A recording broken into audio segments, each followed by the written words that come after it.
Hello बच्चों, differential equation में आगे चलते हैं और एक इम्पॉर्टेंट पॉइंट जिस पे आईआईटी जेईई ने काफ़ी टाइम फ्रीक्वेंटली क्वेश्चन पूछता है वो ये है कि इम्पॉर्टेंट पॉइंट या फिर हम बोल सकते हैं pattern, if we see a function linearly added to its derivative, then we should be then it may imply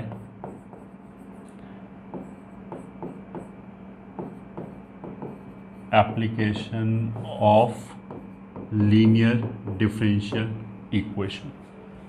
मतलब कि कोई भी फंक्शन मतलब इस तरह का चीज़ लिखा हुआ है कि F dash x plus k times F x, ये पैटर्न है। ठीक है, दिस इज द पैटर्न जो हमें याद आ जाना चाहिए कि क्या बात चल रहा है। तो चलो एक क्वेश्चन करते हैं। Let p x is a differentiable function such that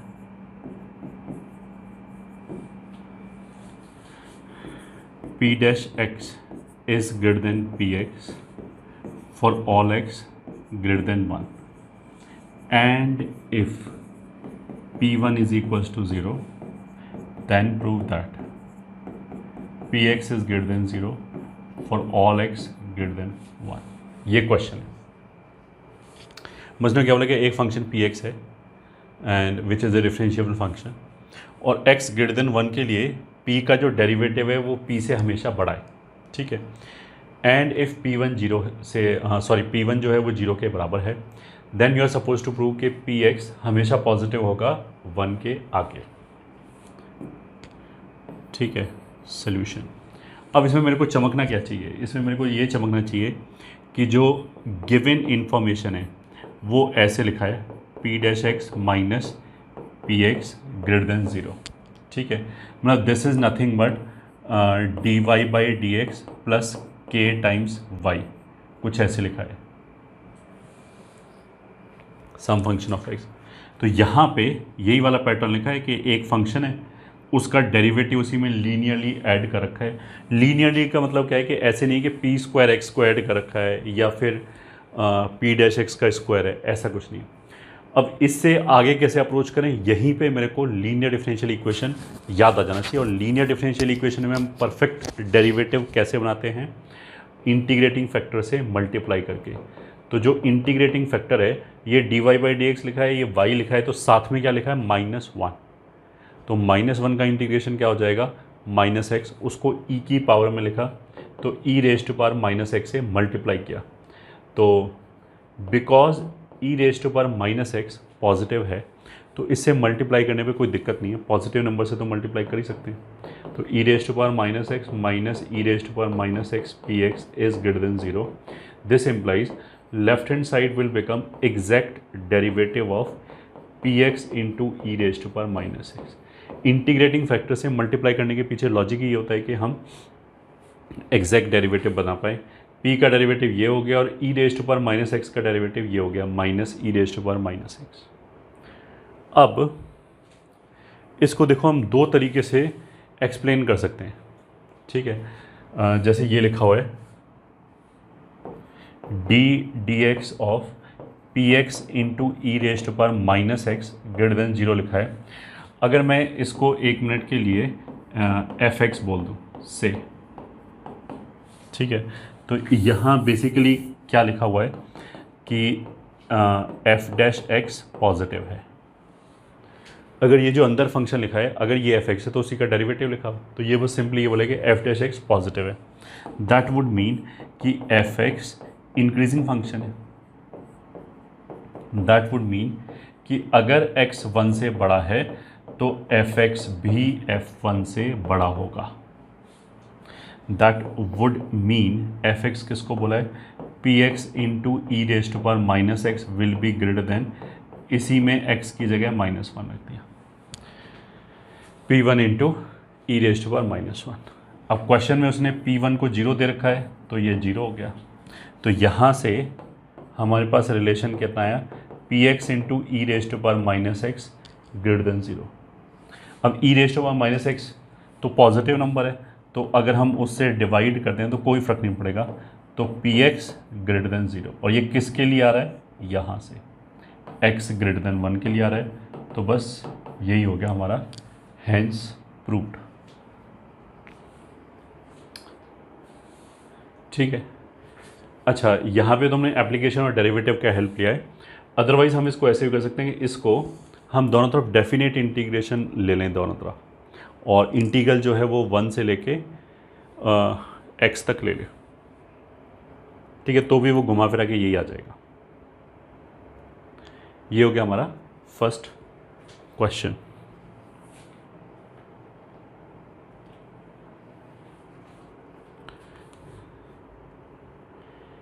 ठीक है, चलो अब एक आध क्वेश्चन और करते हैं।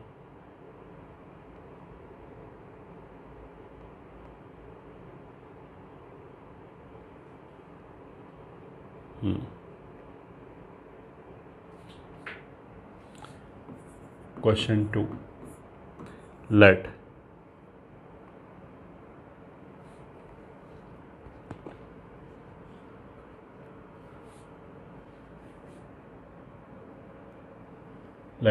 ln fx is defined for x greater than equals to 2 and k is a fixed positive number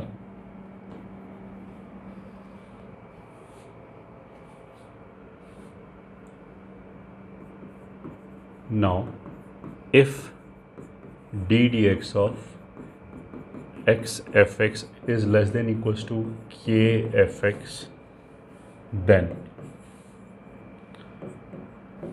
prove that fx, then prove that fx is less than or equals to a x raised to power -1 plus k, where a is independent of x।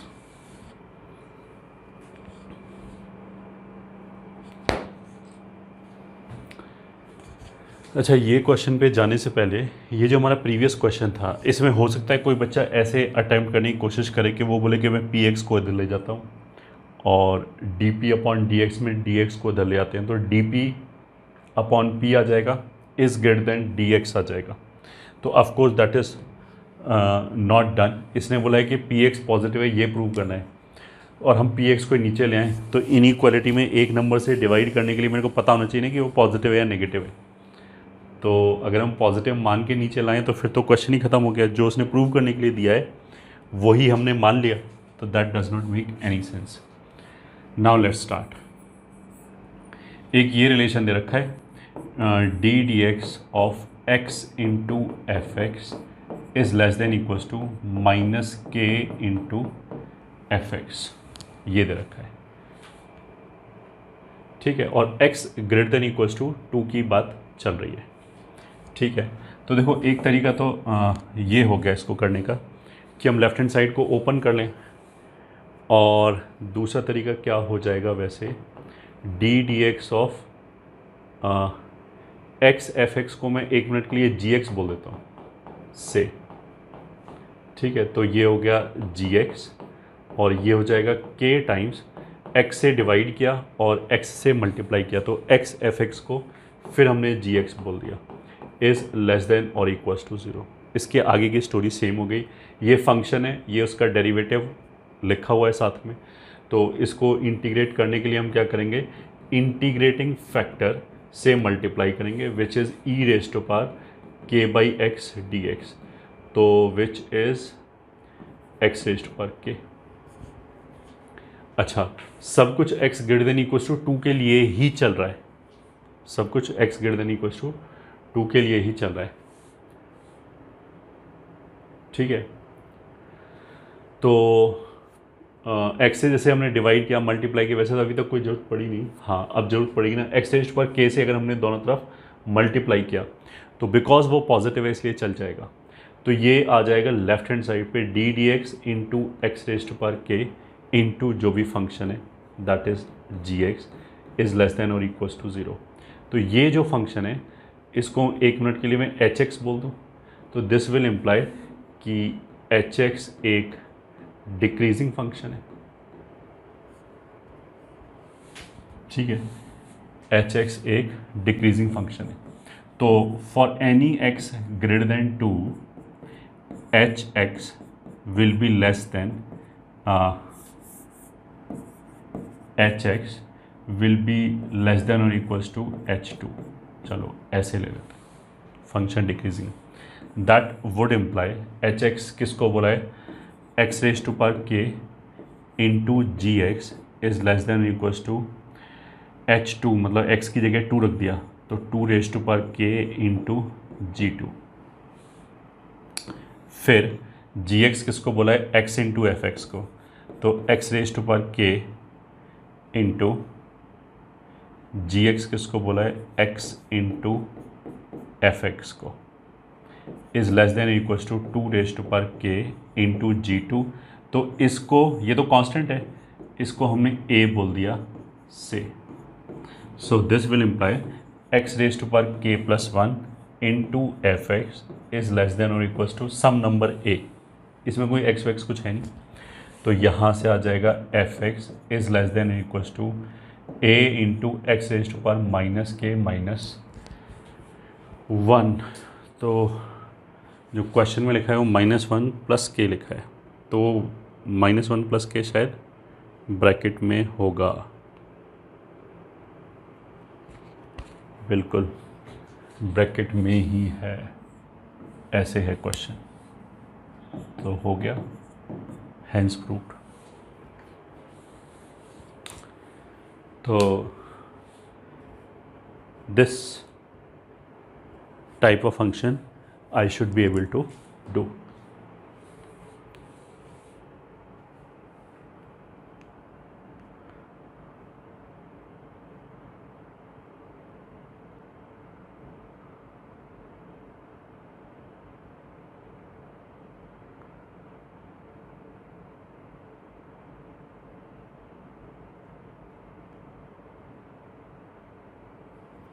चलो एक और question करते हैं, question number 3, मतलब इस type का नहीं है बट डिफ़िकल्ट टाइप का क्वेश्चन है थोड़ा।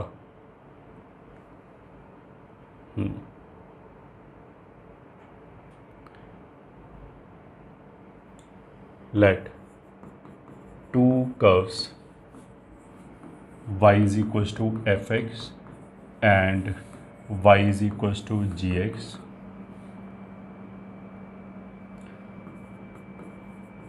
satisfy the following condition.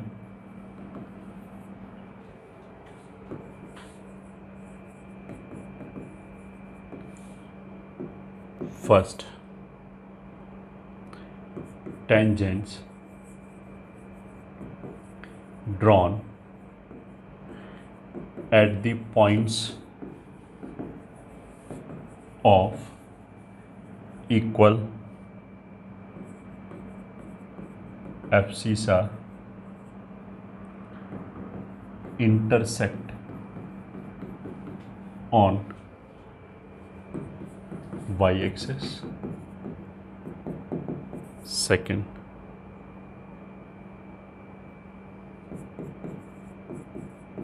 the corresponding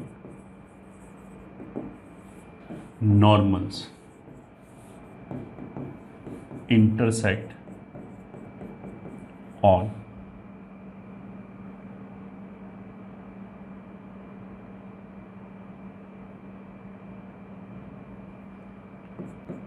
x axis.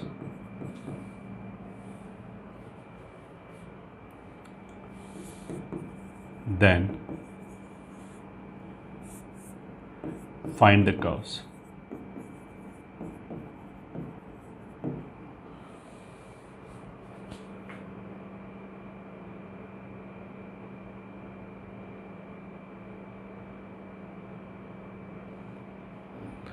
Then find the curves.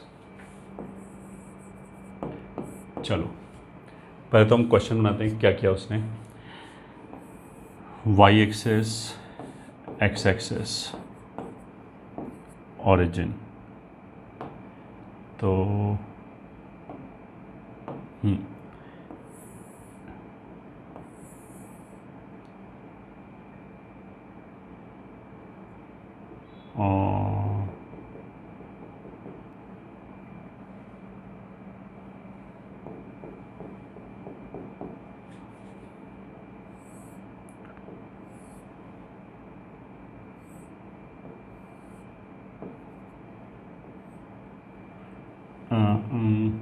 मान लिया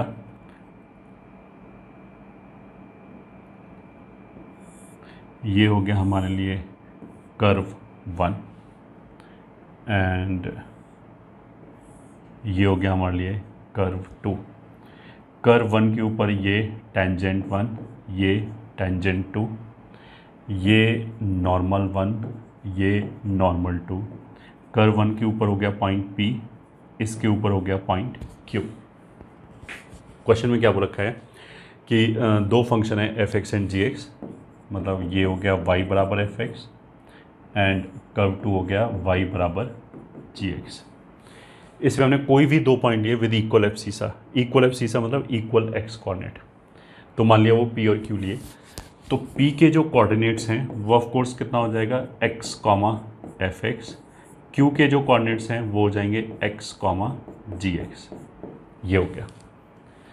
अब उसने क्या बोला है, tangents drawn at the points of equal abscissa intersect on y axis. तो ये पी और क्यू वो पॉइंट हो गए जिनके एक्स कोऑर्डिनेट इक्वल है. यहाँ पे हमने टेंजेंट ड्रॉ किया तो वो कहाँ पे कट कर रहा है, वाई एक्सिस पे, पॉइंट ए पे.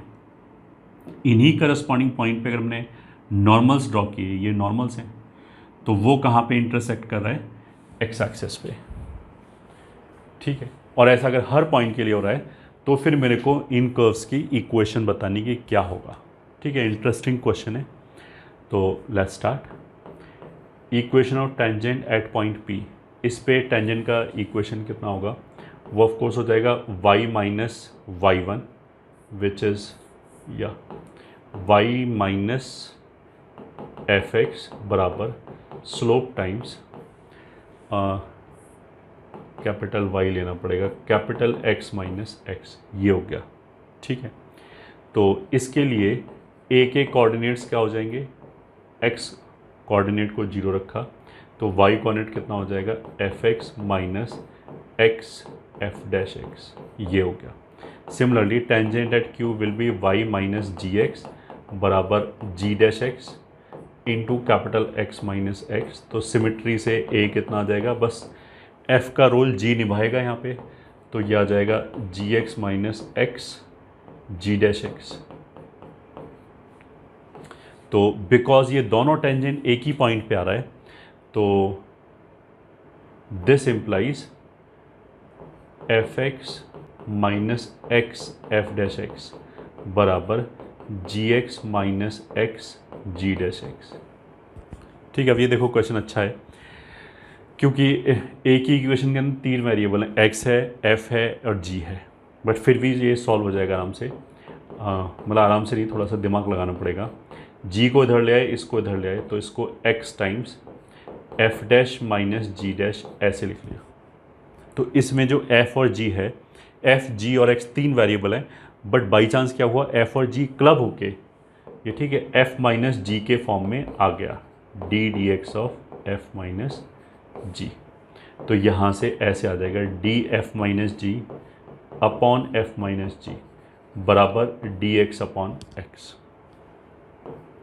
इसको अगर इंटीग्रेट करोगे तो ln f माइनस जी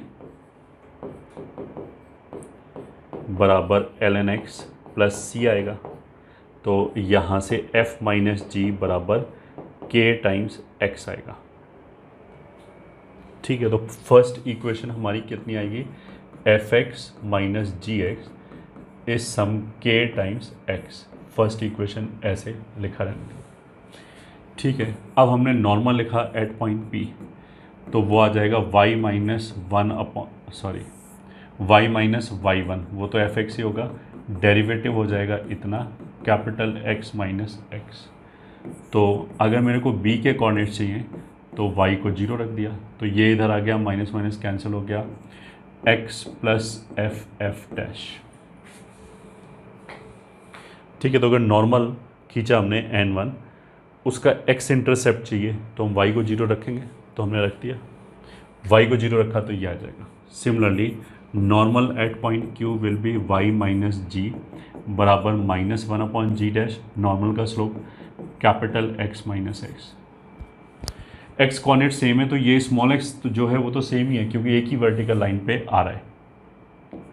यहाँ से b के कोऑर्डिनेट्स हो जाएंगे x प्लस जी जी डैश कॉमा 0। तो b पॉइंट के x कोऑर्डिनेट दोनों जगह से बराबर ही आएगा, तो x प्लस एफ डैश बराबर x प्लस जी जी डैश। दोनों तरफ से x कैंसिल कर लिया, तो इसको लिख सकते हैं f डी एफ बराबर g डी जी। इंटीग्रेट किया तो एफ स्क्वायर बाई टू बराबर G square by two plus C one. तो this implies F square minus G square बराबर टू सी वन। तो this implies F minus G into F plus G बराबर two C one. सही है। अब यहाँ से एफ माइनस जी की वैल्यू के एक्स रख दी है यहाँ पे, तो फ्रॉम वन के x into F plus G बराबर टू सी वन। तो यहाँ से हम लिख सकते हैं एफ प्लस जी बराबर टू सी वन, के को मिला के वन लिख दिया अपॉन एक्स। ये हो गया सेकंड इक्वेशन।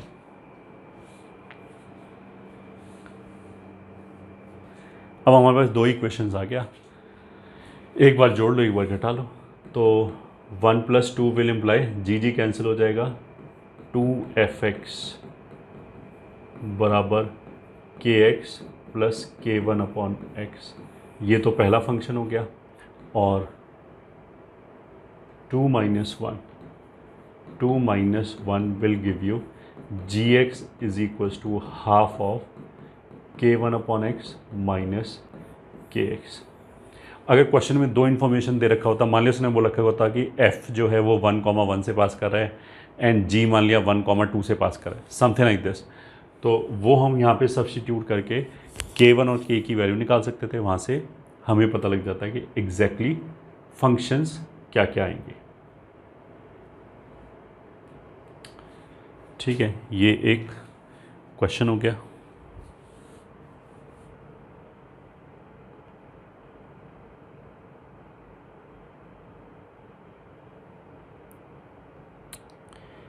एक और क्वेश्चन करते हैं। लेट टू कर्व्स y बराबर एफ एक्स एंड y बराबर G X are given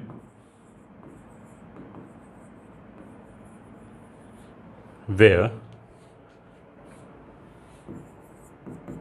ji x is equals to minus infinity से X F X D X and also tangents drawn at points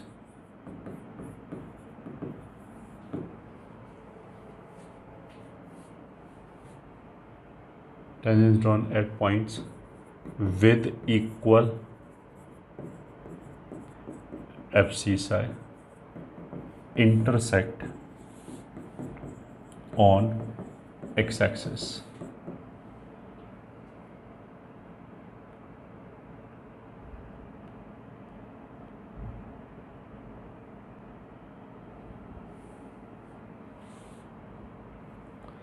Then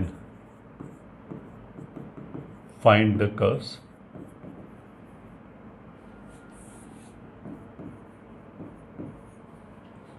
given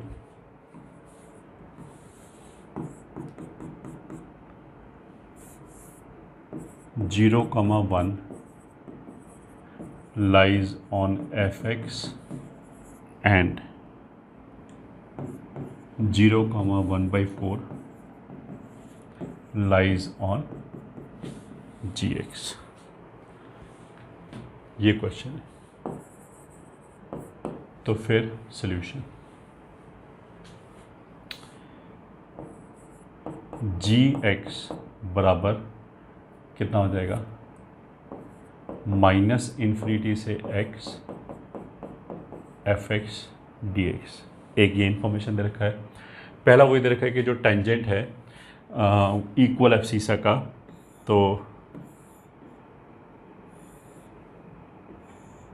ऐसे मान सकते हैं ये x axis हो गया और ये 2 पॉइंट हो गए इक्वल एब्सीसा का, एक इस पे एक इस पे। ये मान लिया एफ है, ये जी है, इस पे पॉइंट पी हो गया एक्स कॉमा एफ एक्स, इस पे पॉइंट क्यू हो गया एक्स कॉमा जी एक्स। तो पहले तो जो क्वेश्चन अभी हमने किया था वैसे ही करेंगे कि tangent at point p can be written as y minus y1 बराबर slope times x minus x1। तो ए के कोऑर्डिनेट्स कितने हो जाएंगे, अगर मैं y को 0 रख दूँ, f डैश को इधर ले आए तो x minus F upon F dash comma 0।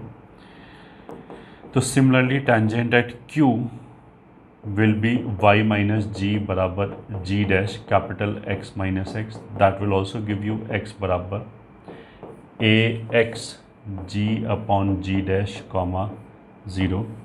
इन दोनों जगह से x minus F upon F dash x minus g upon g dash, और this will be df upon f बराबर dg upon g। This will give you fx बराबर k times gx। एक तो ये हो गया। दूसरा, अगर मैं इसको डिफ्रेंशिएट कर दूँ d dx, तो g डैश x बराबर कितना आ जाएगा, fx। इस fx को अगर हम यहाँ रख दें तो this will be g dash x बराबर k gx, और this will give you dg upon g बराबर k dx। तो ln g बराबर kx प्लस c, और gx is equals to e raise to power kx plus c, या फिर हम इसको ऐसे बोलते हैं k1 times e raise to power kx।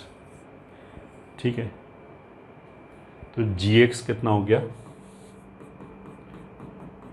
k1 times e raise to power kx, and fx is nothing but derivative of gx। तो अगर मैं इसको डिफ्रेंशिएट कर दूं तो आ जाएगा k1 k e raise to power kx, ये हो जाएगा fx। अब क्या क्या दे रखा है कि fx 0,1 से पास कर रहा है और ये 0,1/4 से पास कर रहा है। This passes through 0,1, this passes through 0,1/4। तो रखा, अगर y का वैल्यू 1/4 है k1, x का वैल्यू 0 रखने पे, तो दिस एम्प्लाइज k1 बराबर 1/4 हो गया। इसमें x का वैल्यू 0 रखने पे k1 k e raise to power 0, और k1 का वैल्यू 1/4 है तो k का वैल्यू कितना हो जाएगा, 4। तो फाइनली हमारा फंक्शन कितना हो गया, fx बराबर k1 के तो 1 हो गया, तो e raise to power 4x and gx is equals to कितना हो गया, k1 मतलब 1/4 e raise to power 4x। ये आंसर हो गए। एक क्वेश्चन और करते हैं। questions. Let y1 and y2 are the solutions of dy by dx plus px y बराबर qx and also y2 is equals to y1 z. Then prove that z is equals to 1 plus a into e raised to power minus q upon y1 dx, where a is arbitrary constant.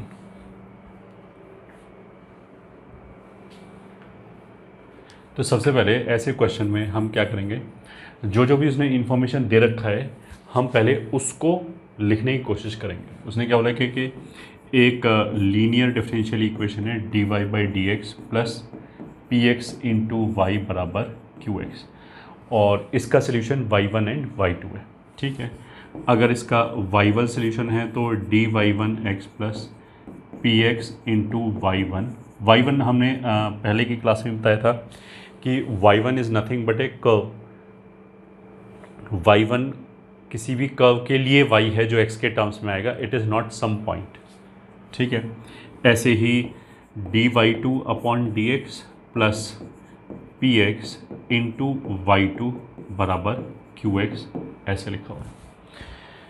देखो ये दो information दे रखा है, फिर एक information देखा y2 बराबर y1 z, और जो हमने इक्वेशन देखा मतलब ये z बराबर दे देते ये प्रूव करना है हमें.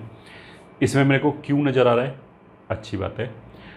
y1 नज़र आ रहा है, अच्छी बात है. a आर्बिट्रेरी कांस्टेंट हो गया, z नज़र आ रहा है. तो वेरिएबल के हिसाब से क्या नज़र नहीं आ रहा है, तो दैट इज़ y2. तो सबसे पहले I am suppose to get rid of y2 को एलिमिनेट करना है. तो हम y2 को एलिमिनेट कैसे करेंगे, इस ट्रांसफॉर्मेशन को यूज़ करके या फिर इस सब्स्टिट्यूशन को यूज़ करके कि y2 किसके बराबर है y1 z. तो dy2 कितना हो जाएगा, इसको अगर मैं डिफ्रेंशिएट करूँ तो ये हो जाएगा z times dy1 upon D x plus y1 times dz upon D x plus p x into इस y2 की जगह फिर हमने रख दिया y1z बराबर क्यू एक्स. ठीक है, z into d y one upon D x. अच्छा, हमें क्या छुटकारा पाना है, y2 से छुटकारा पाना है. तो अब इसमें कहीं y2 नहीं है.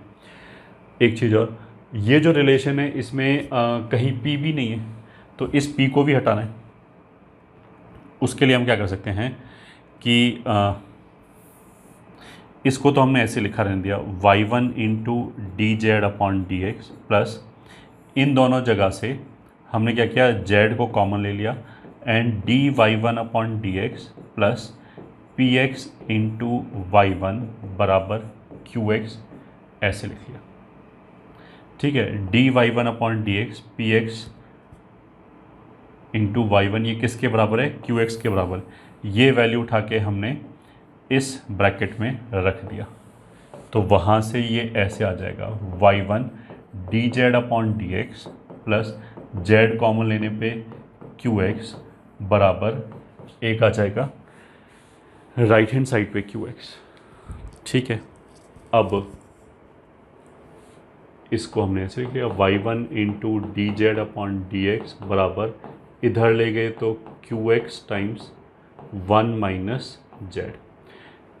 अलग अलग वेरिएबल कर लिया, D Z upon Z minus one बराबर minus Q X upon Y one D x. ये हो गया. अब इसको इंटीग्रेट कर लिया तो यहाँ से तो आ जाएगा L N Z minus one बराबर minus integration Q X upon Y one D x plus some arbitrary constant C one. ठीक है, सी वन और कहीं यूज़ नहीं किया गया.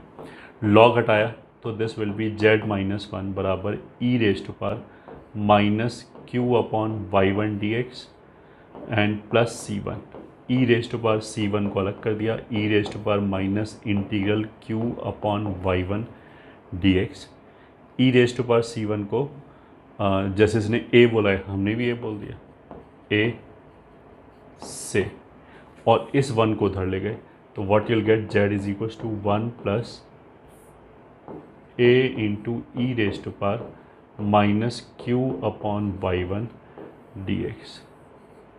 ये हो गया answer. This will be the answer.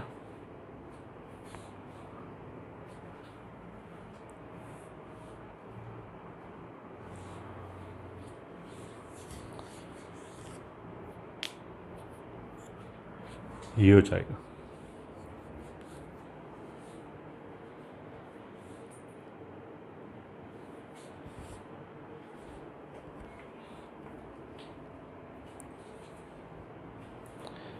ठीक है, आगे चलते हैं।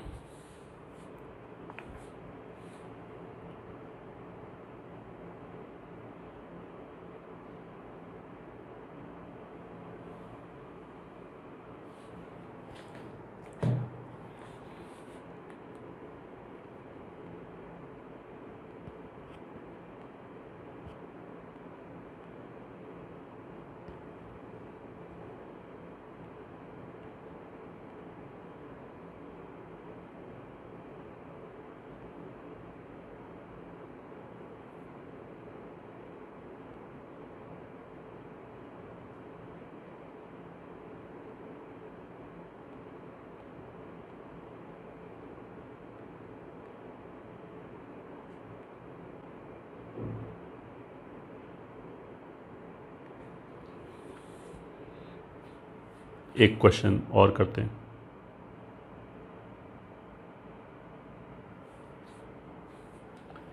Question, a family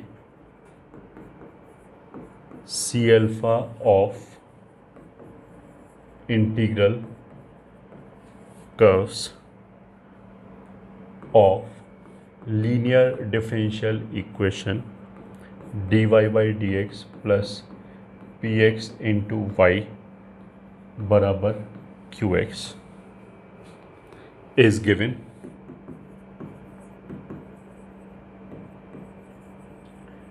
where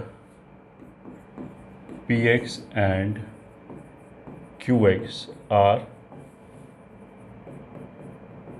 functions of x. Show that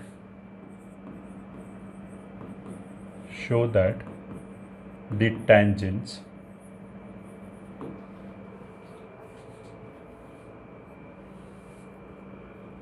at corresponding points to the curves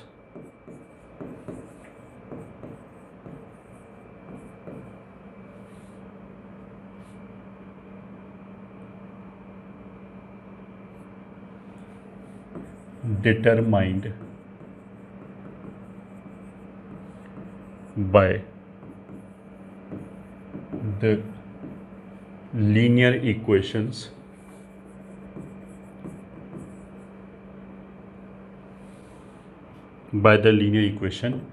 intersect at one point.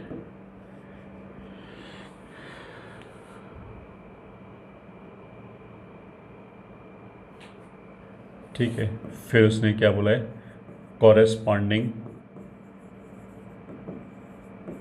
Points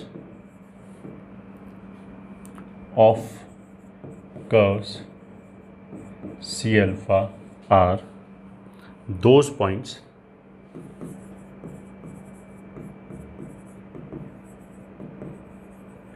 which lie on the same straight line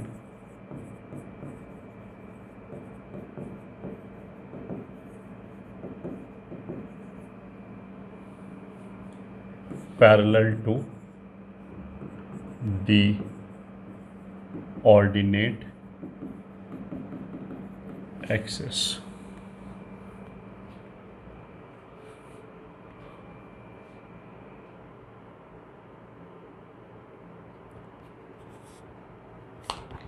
ठीक है, अब देखो एक क्वेश्चन दिखने में खतरनाक है।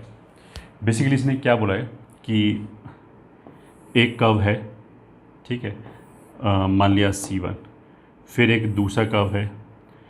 अगर मैंने इसके ऊपर टेंजेंट ड्रॉ किया, करस्पॉन्डिंग पॉइंट ऐसे डिफाइन किया, इसके ऊपर टेंजेंट ड्रॉ किया, मान लिया वो दोनों पॉइंट यहाँ जाके इंटरसेक्ट कर रहा है, तो जो तीसरे किसी भी पॉइंट पे, तीसरा कोई भी कर्व है, कर्व 1 हो गया, कर्व 2 हो गया, कर्व 3 हो गया, इसके ऊपर मान लिया ये पॉइंट है P x1 या x, y1, ठीक है, ये दूसरा पॉइंट हो गया मान लिया Q, x कोऑर्डिनेट तो बराबर होगा x, y2, और ये तीसरा पॉइंट हो गया मान लिया R, x, y3। इन तीनों पे जो टेंजेंट है T1, T2, T3, वो एक फिक्स्ड पॉइंट A से पास कर रहा है। इफेक्टिवली मेरे को ये प्रूव करना है, ठीक है। अब देखो उसका मतलब क्या है कि ये टेंजेंट एक फिक्स्ड पॉइंट से पास कर रहा है, ये मेरे को प्रूव करना है, ठीक है। अब ये टेंजेंट कौन सा है, अलग अलग कर्व के लिए x सेम रहेगा, y चेंज होता रहेगा। तो y1 जो है, अगर मैं उसको पैरामीटर की तरह ट्रीट करूँ, अगर मैं उसको वेरिएबल की तरह ट्रीट करूँ, तो इस लाइन का इक्वेशन कुछ ऐसे आ जाना चाहिए, L1 + लैम्डा L2 = 0, जिसमें जो लैम्डा है वो वेरिएबल है, वो अलग अलग कर्व्स के लिए अलग अलग होगा। तो लैम्डा के अंदर y1, y2, y3 आ सकता है, या अगर मैं केवल पहली टेंजेंट की बात करूं तो लैम्डा के अंदर y1 आ सकता है। L1 और L2 में y1 नहीं आना चाहिए, तभी तो वो कांस्टेंट होगा, तभी तो हम y1 की जगह y2 रखेंगे, y3 रखेंगे। L1 + लैम्डा L2 में लैम्डा की वैल्यू चेंज होगी बस। तो बेसिकली मेरे को इन तीनों लाइनों का इक्वेशन लिखने की ज़रूरत नहीं है, मेरे को तो फर्स्ट टेंजेंट का इक्वेशन लिखें, उसमें वेरिएबल y1 है, उसको एक तरफ रखें, और जिसको हमने बोला ना कि उसको मतलब एक तरफ करके L1 + लैम्डा L2 की फॉर्म में लाइन का इक्वेशन निकालने की कोशिश करें, ठीक है। तो हमने टेंजेंट 1 का इक्वेशन लिखा, दैट विल बी y, या चलो कैपिटल Y माइनस y1 बराबर slope times dy/dx times point हो जाएगा x, y1 into capital X minus x। This line I am suppose to show will pass through a fixed point, ठीक है। अब देखो हर point पे जो dy/dx है वो इसको तो सेटिस्फाई करेगा ही करेगा। अब हम इसको रख लेते हैं, this implies y minus y1 बराबर dy/dx कितना होगा, qx minus px into y evaluated at x, y1, मतलब x, y1 capital X, x। तो इसमें जो L1 और L2, मतलब इसको हम किस फॉर्म में लाना चाहते हैं, अल्टीमेटली L1 + लैम्डा L2 के फॉर्म में। L1 = 0 और L2 = 0 को सॉल्व करके हम फिक्स्ड पॉइंट निकाल सकते हैं। ये जो L1 और L2 होगा वो बेसिकली कैपिटल X और कैपिटल Y में होगा, क्योंकि स्मॉल x तो इस पॉइंट के लिए ऑफकोर्स फिक्स्ड है, ठीक है। स्मॉल x के टर्म्स में नहीं सॉल्व करेंगे, y के टर्म्स में करेंगे। तो this will be y minus y1 और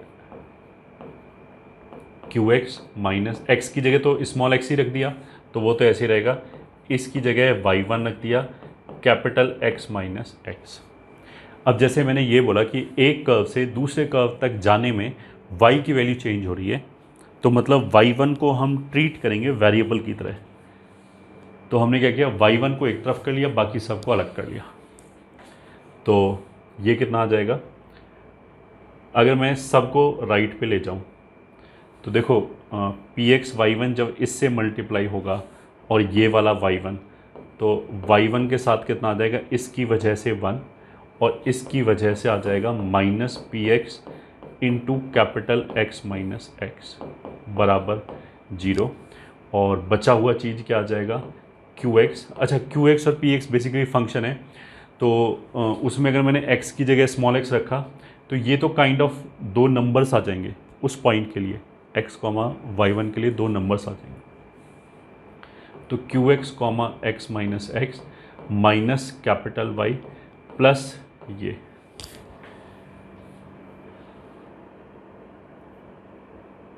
ये हो गया, ये हो गया L1, ये हो गया L2।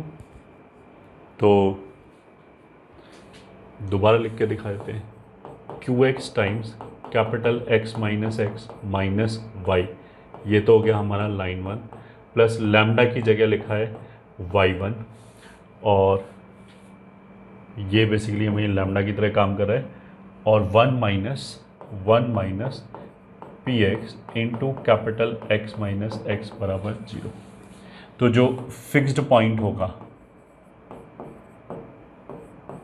For fixed point solve L1 बराबर 0 एंड L2 बराबर 0। L2 बराबर 0 मतलब 1 बराबर P x capital X minus x, तो कैपिटल X कितना हो जाएगा, small x plus 1 upon P x, ये हो जाएगा। और L1 बराबर 0 रखने से QX capital X minus X बराबर Y, तो कैपिटल Y कितना हो जाएगा QX, और कैपिटल X माइनस एक्स की जगह हम क्या रख सकते हैं PX। तो वो जो फिक्स्ड पॉइंट होगा उसके कोऑर्डिनेट्स क्या क्या हो जाएंगे, एक हो जाएगा x comma 1 upon P x comma QX upon P x. अब देखो दो अगर मैंने डिफरेंट कर्व्स लिए, जैसे ये लिया और ये लिया, दोनों ये सेम डिफरेंशियल इक्वेशन के सोल्यूशन है, तो उसके लिए PX और QX की वैल्यू तो एक ही यूज़ होगी, पहली बात।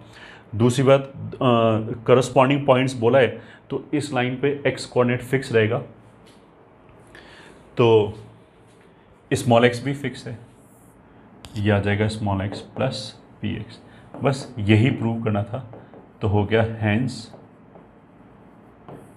Hence proved. ठीक है, तो this was again a good question.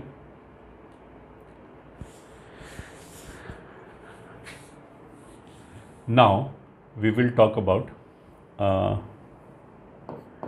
differential equation of order 1 and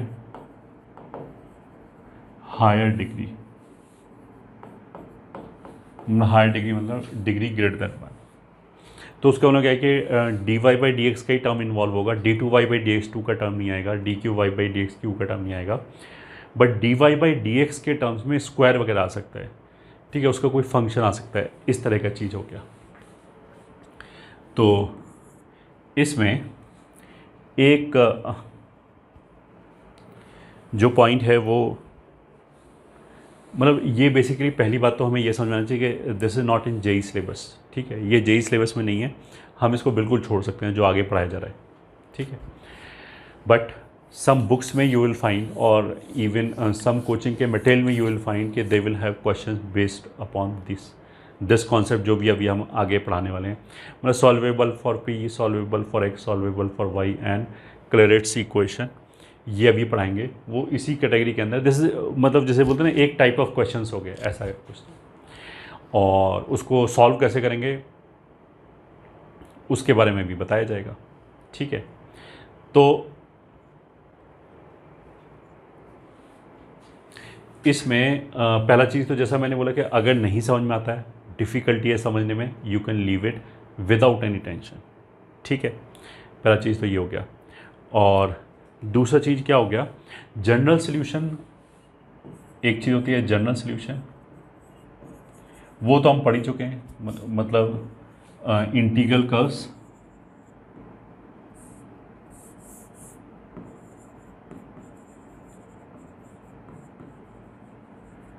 with arbitrary constants. ठीक है, इस तरह के क्वेश्चन में you will also have a term called singular solution. ये ठीक है, solution without arbitrary constants.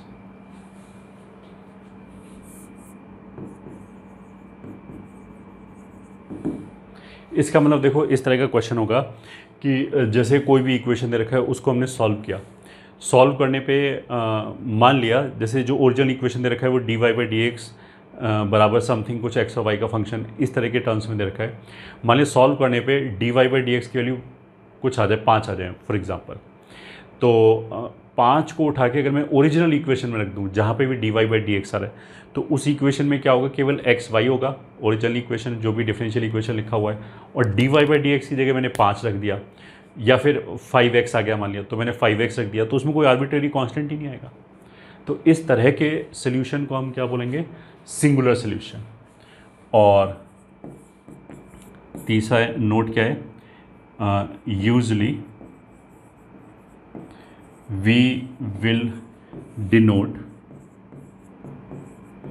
D Y by D x as p, मतलब p बराबर कितना हो जाएगा d Y by D x and d p over d x will be d two y by D x two etcetera. इसका मतलब ये हो गया। अब इसमें देखो थ्योरी वोरी कोई खास है नहीं, ऐसे स्टार्ट करते हैं। Solution of differential solution of order 1 and वही जो अभी हमने बट ऑफ हायर डिग्री मतलब greater than 1, solvable for p। इसका मतलब क्या है कि एक इक्वेशन दे रखा है इन जनरल जिसमें x आ रहा है, y आ रहा है, D Y by D X आ रहा है, और उसको हम p के लिए सॉल्व कर सकते हैं। पहला चीज़ तो ये हो गया, ठीक है। अच्छा, एक बहुत इम्पॉर्टेंट चीज़ क्या है, वैसे तुम्हारा इससे कोई पाला पड़ेगा नहीं IIT JEE में, note 2, if we have differential equation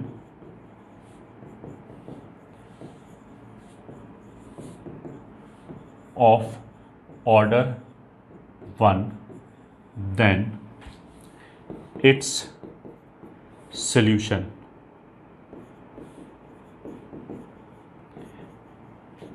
can have only one arbitrary constant.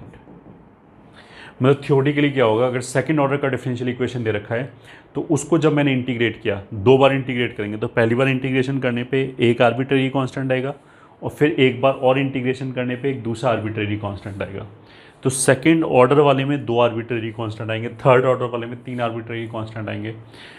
But अगर फर्स्ट ऑर्डर का है तो भले वो d Y by D x में क्वाड्रेटिक लिखा हो, उसमें हमें आर्बिट्रेरी कांस्टेंट तो एक ही लिखना पड़ेगा, ठीक है। तो इस तरह की बात का मतलब क्या है, चलो अभी क्वेश्चन करेंगे तो क्लियर हो जाएगा, बस इसको ऐसे याद रखा। तो सॉल्वेबल फॉर p का मतलब क्या है, p मतलब D Y by D x, तो ये ऐसे लिखा है D Y by D x का होल स्क्वायर माइनस 9 मतलब, और ये ऐसे लिखा है D Y by D x का whole square minus 9 times D Y by D x plus 18 बराबर 0, ये ऐसे लिखा हुआ है, ठीक है। तो solution 1, P square minus 9p plus 18 बराबर 0, तो ये 6 इंटू 3 हो गया, तो यहाँ से p बराबर 3 और p बराबर कितना हो जाएगा 6। तो इसका मतलब क्या है कि ये हो गया d Y by D x बराबर 3 और D Y by D x बराबर 6। तो अब देखो इसका जो सोल्यूशन आएगा वो हो जाएगा y बराबर 3x प्लस सी, और इसका जो सोल्यूशन आएगा वो आएगा y बराबर 6x प्लस सी ही लिखेंगे। तो अब जो जनरल सोल्यूशन होगा ये, ठीक है, उसको हम ऐसे लिखेंगे y minus 3x minus C into Y minus 6x minus C बराबर 0। तो एक ही आर्बिट्रेरी कांस्टेंट c यूज़ किया है हमने दोनों जगह पे, क्यों? क्योंकि ऑर्डर 1 का है। ये हो गया हमारा फर्स्ट क्वेश्चन, ठीक है। तो अल्टीमेटली इसमें स्ट्रैटेजी क्या हुआ, स्ट्रैटेजी कुछ भी नहीं हुआ। अगर p के लिए सॉल्व हो रहा है तो सॉल्व कर लिया तो d Y by D x बराबर समथिंग आ जाएगा, तो वो ऑर्डर 1 और डिग्री 1 का डिफरेंशियल इक्वेशन आ जाएगा, उसको जैसे नॉर्मली सॉल्व करते हैं वैसे सॉल्व कर लिया। अब सोल्यूशन 2, उसमें ऐसे लिखा है P square plus 2py cot x बराबर वाई स्क्वायर को ऐसे लिख लिया। ठीक है, अब सॉल्व कर लिया। p मतलब dy/dx लिखा है, this I have already said many times. तो -2y cot x और ये हो जाएगा plus minus √b², 4y² cot square x plus 4y² 4ac upon 2, तो 2 2 4 4 और ये हो जाएगा p मतलब dy/dx minus Y cot x और ये हो जाएगा प्लस माइनस वाई स्क्वायर से y कॉमन आ जाएगा, cot square x plus 1 cosec square हो जाएगा, तो वो हो जाएगा y cosec x। That will B, अगर हम y को कॉमन ले लें तो ये हो जाएगा cos x plus minus 1 minus cos x plus minus 1 upon sine x। ठीक है, ये हो जाएगा। तो that will be dy upon y बराबर, एक तो हो जाएगा ऐसे simply minus cot x dx, हाँ, और plus minus cosec x dx ऐसे लिख लिया। अब ये इंटीग्रेट हो जाएगा, this will be ln y बराबर cot x का इंटीग्रेशन कितना होगा, minus ln sine x and plus minus cosec x का इंटीग्रेशन क्या होगा, ln mod cosec x minus cot x plus c। तो इसमें भी तुम ऐसे कर सकते हो कि एक बार प्लस साइन लिया, सब टर्म्स को लेफ्ट हैंड साइड पे ले गए, फिर एक बार माइनस साइन लिया, फिर सब टर्म्स को लेफ्ट हैंड साइड पे ले गए, उन दोनों को मल्टीप्लाई कर दिया, तो हमारा आंसर आ गया। तो ये हमारा बेसिकली ऑर्डर 1 और हायर डिग्री वाला फर्स्ट टाइप का मतलब टाइप 1 के क्वेश्चन होंगे which are solvable for p। दूसरा आ गया solvable for x। Solvable for x का मतलब क्या है कि x बराबर समथिंग आ जाए। तो इस क्वेश्चन को देख के ऑफ कोर्स हमें हो सकता है कि क्या लग रहा हो कि यार ये तो y बराबर समथिंग लिखा है, ये x बराबर समथिंग कहाँ से आ गया। तो इसमें तुम ये देख रहे हो y बराबर समथिंग लिखा है, राइट हैंड साइड पे वाई स्क्वायर भी तो है, तो इसको हमने x को एक तरफ कर सकते हैं, केवल x का एक टर्म आया तो वो आ जाएगा y अपॉन 2p और यहाँ से वाई स्क्वायर p क्यूब को 2p से डिवाइड कर दिया तो p square by 2 if I am not wrong. ठीक है, अब इसको हमने क्या किया, अगर सॉल्वेबल फॉर x है तो इसको हमने y के रिस्पेक्ट में डिफ्रेंशिएट किया, तो ये हो जाएगा dx ओवर dy बराबर इसका y का डेरिवेटिव y के रिस्पेक्ट में डिफ्रेंशिएट करें तो 1 हो गया, 2p एज इट इज़ आ गया, माइनस फिर p को हमने y के रिस्पेक्ट में डिफ्रेंशिएट किया तो y as it is y/2, 1 upon p का डिफ्रेंशिएशन आ जाएगा minus 1 upon p square into d P upon d y, ये आ जाएगा।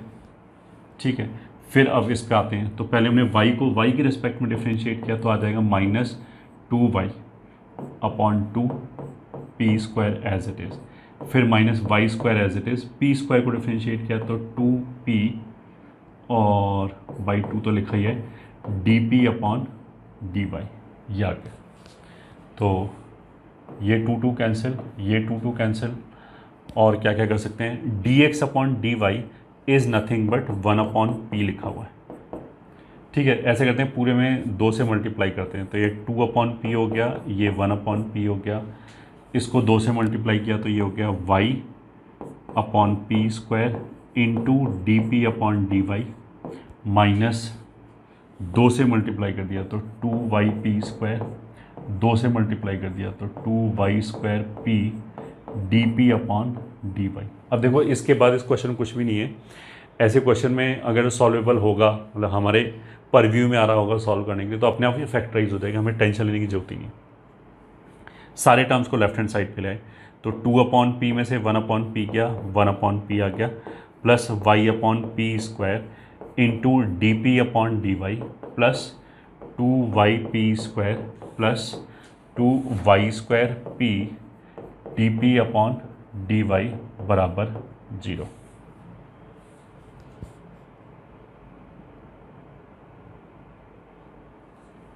ठीक है, तो इसमें से क्या कर सकते हैं, पहले दो में से मान लिया मैंने क्या कॉमन ले लिया, डिनोमिनेटर से 1/p² कॉमन ले लिया फॉर एग्जांपल, तो ये ऊपर p बचेगा, ये p² बाहर चला गया, y बचेगा और ये हो जाएगा dp upon dy plus 2yp common ले लिया, तो 2yp कॉमन ले लिया, एक p बचा, 2py एक y बचा एंड dp ओवर dy बराबर 0। तो दिस इम्प्लाइज ये फैक्टराइज हो गया 1/p² प्लस 2yp और एक हो गया p plus y into dp upon dy बराबर 0। तो यहाँ से आइदर 1/p² प्लस 2yp बराबर 0 हो गया, तो इसका मतलब क्या हो गया, p³ बराबर -1/2y हो गया। ठीक है, that would mean p is equals to -1/√2y हो गया। ठीक है, इसको अगर मैं पहली इक्वेशन में रख दूँ, पुट इन इक्वेशन 1, तो ये आ जाएगा y बराबर 2px नहीं, 2x p की वैल्यू ये रख दिया, तो -1/√2y प्लस y² p³ की वैल्यू होगी -1/2y। तो ये जो सोल्यूशन है, this is called singular solution, क्योंकि dy/dx की वैल्यू आ गई, उसको हमने वापस उठा के रख दिया, तो इसमें कहीं आर्बिट्रेरी कांस्टेंट है ही नहीं। ठीक है, और मतलब ये तो ये वाला फैक्टर हो गया, अब ये फैक्टर आ गया, और this will imply p plus y dp upon dy बराबर 0। तो यहाँ से आ जाएगा dy upon y plus dp upon p बराबर 0। That will give you ln y plus ln p बराबर कुछ भी c1, दोनों ln को मिलाया तो y इंटू p बराबर e⁻c1 को k बोल दिया, तो दिस इम्प्लाइज p बराबर k अपॉन y। तो फिर जो dy/dx है, मतलब ये p जो है वो dy/dx है, बट इसको हम दोबारा इंटीग्रेट नहीं करेंगे, क्योंकि हमने क्या बोला था कि dy/dx दो आर्बिट्रेरी कांस्टेंट नहीं आना चाहिए, क्योंकि ऑर्डर तो 1 ही है, तो आर्बिट्रेरी कांस्टेंट ये k आ गया है, तो पुट इन 1। तो फर्स्ट इक्वेशन में अगर इसमें रखा तो ये हो जाएगा y is equals to 2xp, वो हो गया k upon y plus y² p³, तो वो हो गया k³ अपॉन y³। बस यही सोल्यूशन हो गया, ये हमारा हो गया general solution. This is our general solution.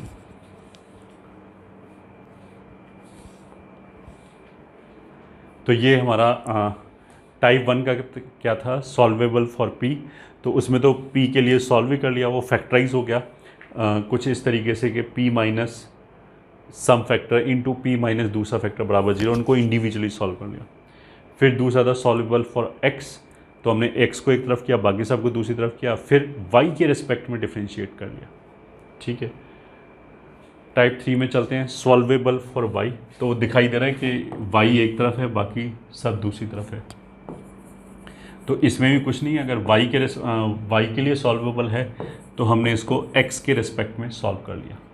तो y को अगर हम डिफ्रेंशिएट करेंगे x के रिस्पेक्ट में, तो यह आ जाएगा dy/dx बराबर -p, x का derivative 1 minus x into D upon D x plus 4x³ into p² और p² plus x⁴ 2p dp over dx। ठीक है, तो ये भी p हो गया, तो p और p कितना हो गया 2p plus x into p dash minus इसमें से देखो 2 कॉमन निकाल सकते हैं, चलो निकाल लिया। एक्स क्यूब कॉमन निकाल सकते हैं, वो भी निकाल लिया।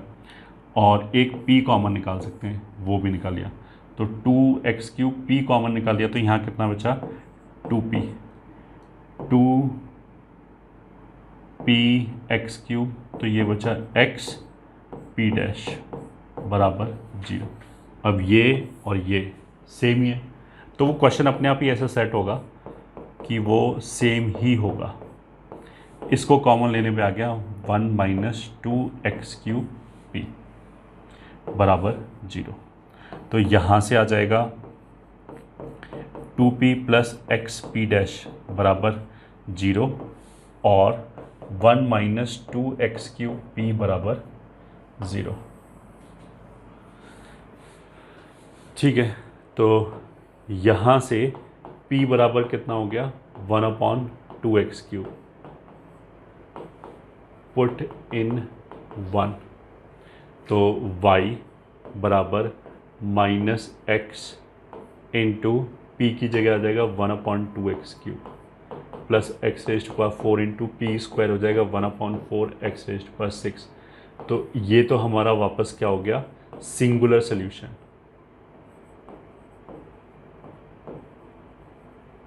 ये तो एक सिंगल सोल्यूशन है बस, और कुछ नहीं है इसमें, पर्टिकुलर सोल्यूशन नहीं है। जनरल सोल्यूशन में अगर हम सी की वैल्यू रखें, आर्बिट्रेरी कांस्टेंट की वैल्यू रखें तो पर्टिकुलर सोल्यूशन आता है।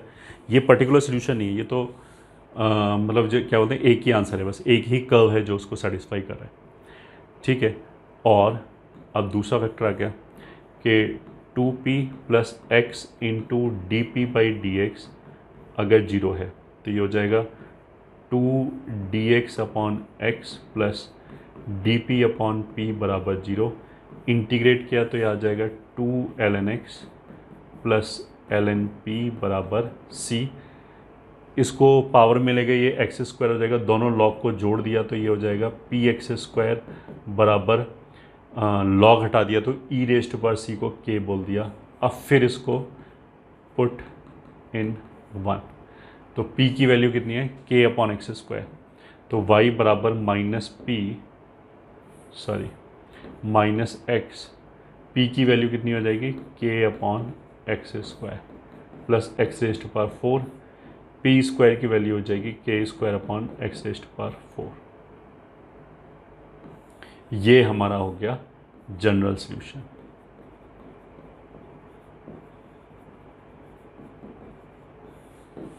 This will be the general solution।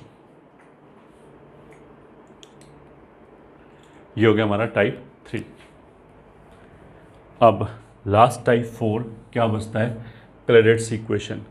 क्लेरेट्स equation का जो फॉर्म है वो तुम ऐसे मान सकते हो, ऐसे y बराबर M x plus c, m मतलब D Y by D x, तो वो p लिख दिया हमने। ये c में कोई some function of D Y by D x लिखा हुआ है। ठीक है, तो y बराबर M x plus some function of D Y by D x, तो लिखा अब सोल्यूशन।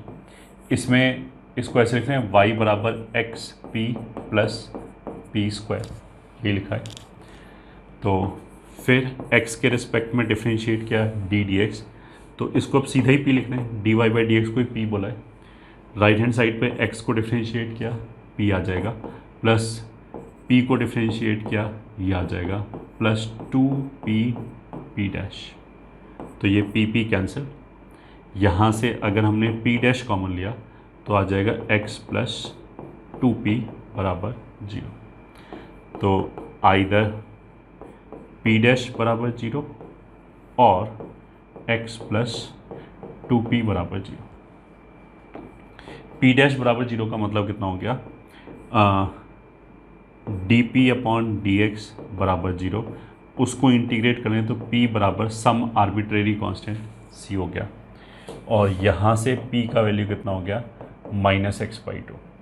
तो इसको अगर हमने यहाँ रखा फर्स्ट इक्वेशन में तो ये हो जाएगा y बराबर x into -x/2 plus -x/2 का होल स्क्वायर। ये तो अपना क्या आ गया वही सिंगुलर सोल्यूशन।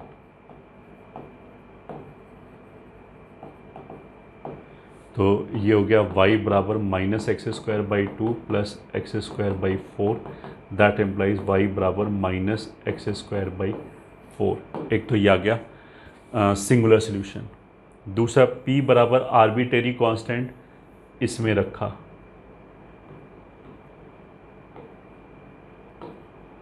तो फिर कितना हो जाएगा y बराबर c इंटू पी की जगह arbitrary constant c plus c square, where c is arbitrary constant, where c is arbitrary constant। ठीक है, ये हमारा क्या हो गया general solution.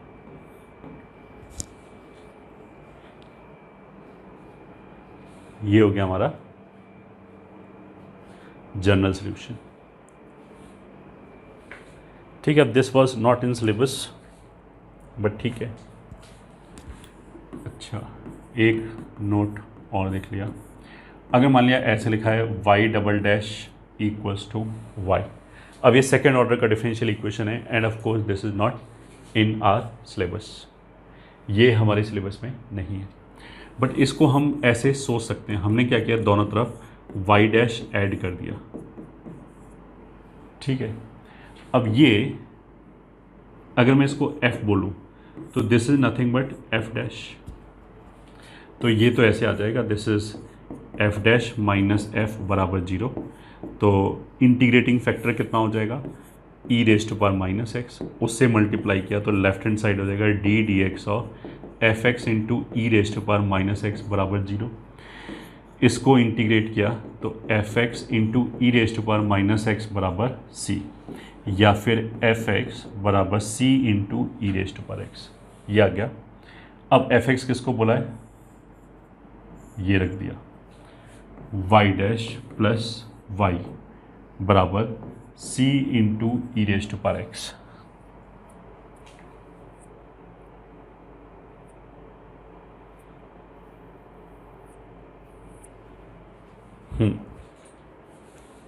C into E raise to power X, फिर इसका इंटीग्रेटिंग फैक्टर से मल्टीप्लाई किया, that is E raise to power X, तो लेफ्ट हैंड साइड हो जाएगा D D x of Y into E raise to power X बराबर C into E raise to power 2x। फिर integrate किया तो y into E raise to power X बराबर सी ई raise to power 2x का integration इतना plus सम c dash. ठीक है, e raise to power x से डिवाइड कर दिया तो y is equals to e raise to power x से डिवाइड कर दिया तो ये e raise to power x बचा, c/2 को हम k1 बोल दें और इसको k2 बोल दें e raise to power minus x. तो ये हमारा जनरल सॉल्यूशन आ गया इस 2 डिग्री इक्वेशन का।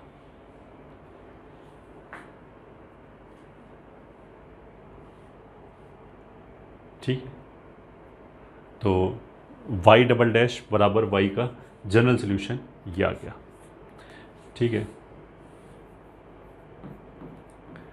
Question solve d2y by dx2 बराबर y प्लस एक्स।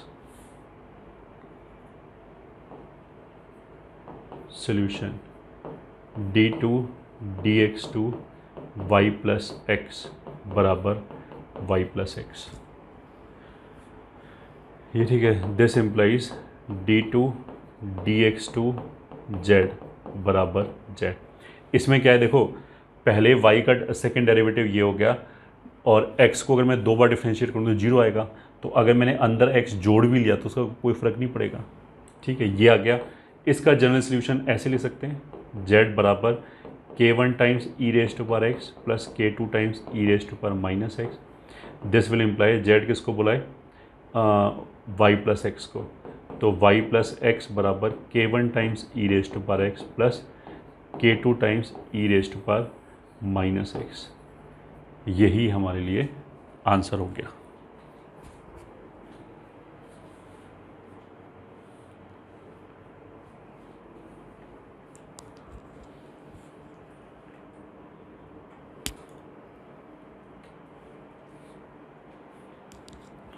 ठीक है, अब देखो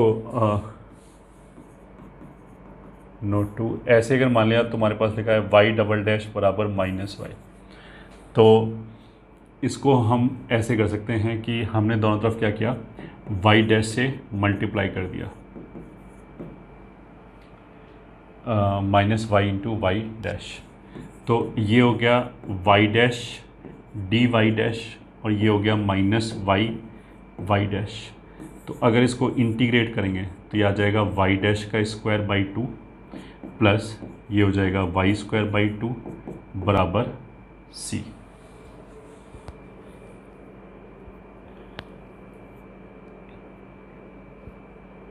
एक मिनट, वाई डैश डी